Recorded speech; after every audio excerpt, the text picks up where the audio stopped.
28 years later, set almost 3 decades after the rage virus took over the UK, a group of survivors live on a small island. When one of the group leaves the island on a mission, he then makes some discoveries.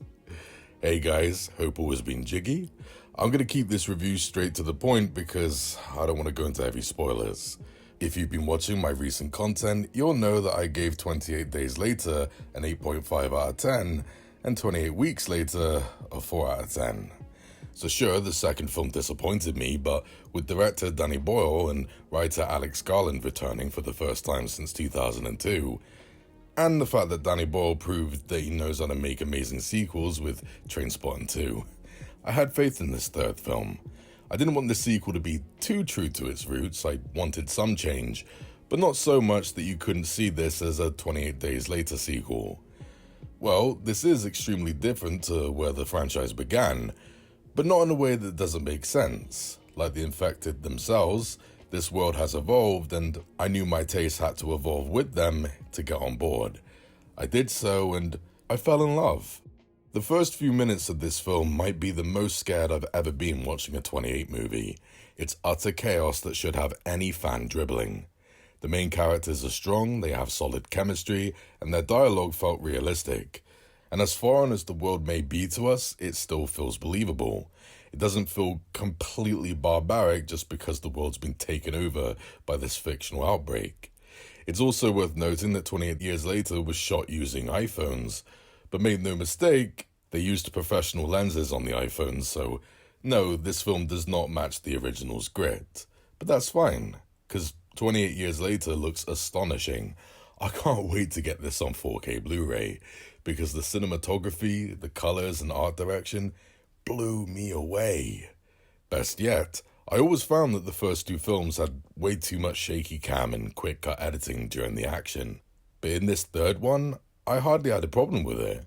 I got a great sense of the insanity and danger on screen whilst knowing exactly what was going on. And that 20 camera angle rig used for the death scenes, I get how it would put some people off, but I adored it. I thought it was badass. This being a Danny Boyle film, there are some random bits of imagery cut into the scenes. Think what he did in that Trainspotting 2 scene where Renton explains the origins of Chu's life. Some of it I liked, some of it I didn't. I don't know why that medieval clip stuff had to be in there, and the red night vision parts didn't really make sense to me either, but the rest of it I loved, and I hope the Oscars don't snub this one. It's a gorgeous film.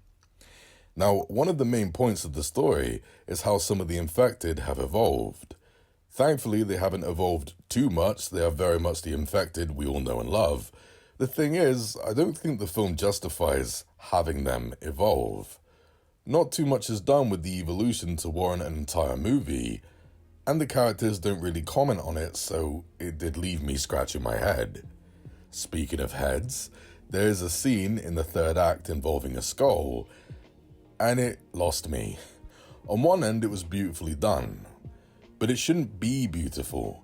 I expected the character to face mind-bending trauma, but they were completely accepting of all of this chaos. I hated it. It was so random. And because 28 Years Later is the first part of a trilogy, there's no closure to be found here, so the overall point was not made clear to me. Hopefully the sequels will fill in the gaps. But I am slightly nervous about the future because I truly hated the ending. It switched to a tone that felt beyond out of place for me, and it left a real sour taste in my mouth. I hope the sequels don't go in that direction. But still, in the end, 28 Years Later rocks. It does stand out. It doesn't blend in with all the other zombie-type films. I was into the characters. The atmosphere was unique. The action was well shot. It's creepy. It's got some scary moments. Some of it was surprisingly funny. And the acting from the little boy was just sensational. Some of the stylistic choices confuse me, and some of the plot points don't make sense to me. But this one pleased me, and it's a hell of a lot better than that second film. Hopefully the future will be bright. I'm going to give 28 Years Later an 8 out of 10.